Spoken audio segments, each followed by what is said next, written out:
like summer, I like fantasy, so let's share some summer fantasy book recommendations. I feel like everyone talks about summer romance reads, which is great because I love romance too, but I also like fantasy and I thought I would share some of my favourite fantasy books to read during the summer. I do feel like fantasy gets seen as more of an autumn-winter read. Fair enough, there are quite a lot of fantasy books with those gothic autumnal vibes, but these books have the best summer vibes, in my opinion. And we're going to start with The Stardust Thief by Chelsea Abdullah. This book is so underrated and underhyped, and it's incredible.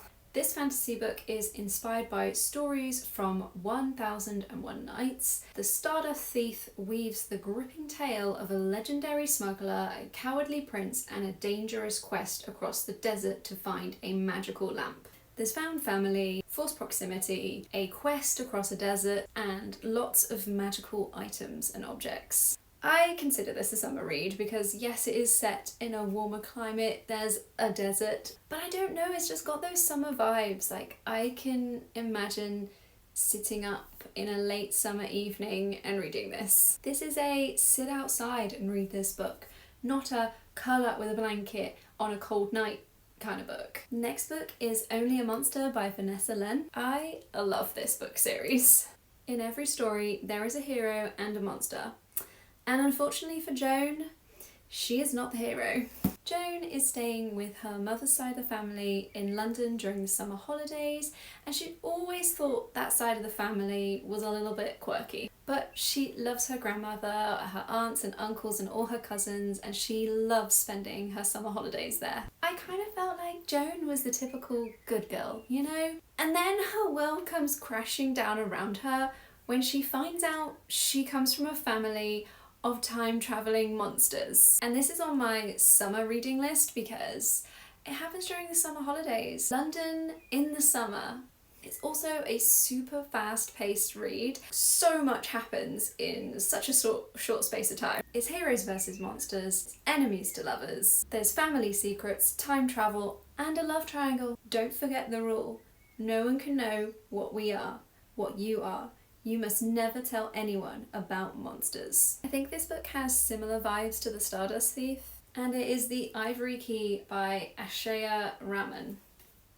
This cover is beautiful. Essentially, this book is about 4 estranged siblings that are brought back together and go on a quest to find a legendary magical object that they hope can save their country. It's the first book in an Indian-inspired duology. Magic is running out in their country. There's a looming war. There's this quest which involves treasure maps and clues and riddles. There's also a royal bodyguard romance as well. And I love the magic system in this book. It's like magic is something that has to be mined from the earth, and their mines are running dry. It's another book set in like a warmer climate, but I think it's also a summer read just because it's not too heavy, it's like a light book. It's fast paced, it's fun, like it's a quest. I don't know what it is about quests, but I think quests make a really good summer read. Next book is An Ember in the Ashes by Sabaa Tahir. This is a high fantasy read inspired by ancient Rome. Layla is an orphan fighting for her family. Elias is a soldier searching for his freedom, and when their paths cross, stuff happens. There's rebel plots, spying, there's enemies to lovers, and there's childhood best friends. It's mostly set at a war college, and this book is tense and dark. This book is basically the opposite of a cozy fantasy.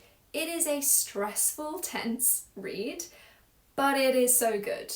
And this is on the list mostly because this is not a let's cozy up with a blanket kind of book. This is an on the edge of your seat read. You do not want to be reading this in winter because if you put a blanket on, you will be kicking the blanket off. No, this is best to read at summer when you're not restricted by layers. You may even need to get up and pace around. Best to read it in the summer when there's lots more daylight as well. An Ember in the Ashes is the first book in the series. There's 4 books and it's a completed series, so you could just binge the whole series. I also feel like this series is having a bit of a moment again. I'm seeing a lot of people talk about it, and so if you haven't read it, you really should read it this summer.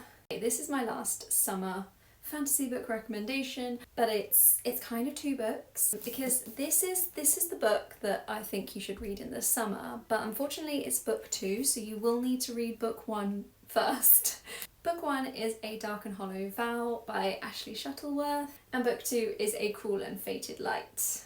It's kind of an urban fantasy or contemporary fantasy. It's kind of set in our world, but there's this sort of hidden community of the Fae. And the first book, there's like a big mystery, people are going missing, and nothing's being done about it. So of course, 4 teenage Fae come along and solve the mystery. There's 4 main characters, and it's kind of described as choose your player. There's a vengeful, disgraced Fury who's this immortal that's just roaming the earth causing chaos wherever she goes. There's a half-Fae teen who's kind of caught between her 2 lives, her human life and her Fae life. And then there's a teen prince and his bodyguard. They've been childhood friends, but there's this like tension between them now, there's secrets between them, but there's also a lot of pining and longing. It's partly set in Toronto and then partly in Nevada. I can't remember if the first book is set in the summer. I think maybe it's like springtime, which is why I maybe don't consider the first book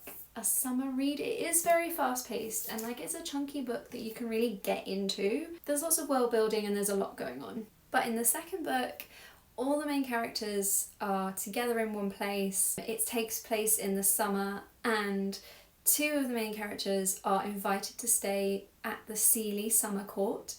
So obviously it's a summer read. I did actually read this during the summer, so maybe I just now always will associate this book with the summer. So that's my top summer fantasy books. Thank you for watching. Please don't forget to like and subscribe and follow. This video actually came about because I ran a poll and asked you guys what you wanted to see. So look out for more of these polls because I want to give you book recommendations that you actually want.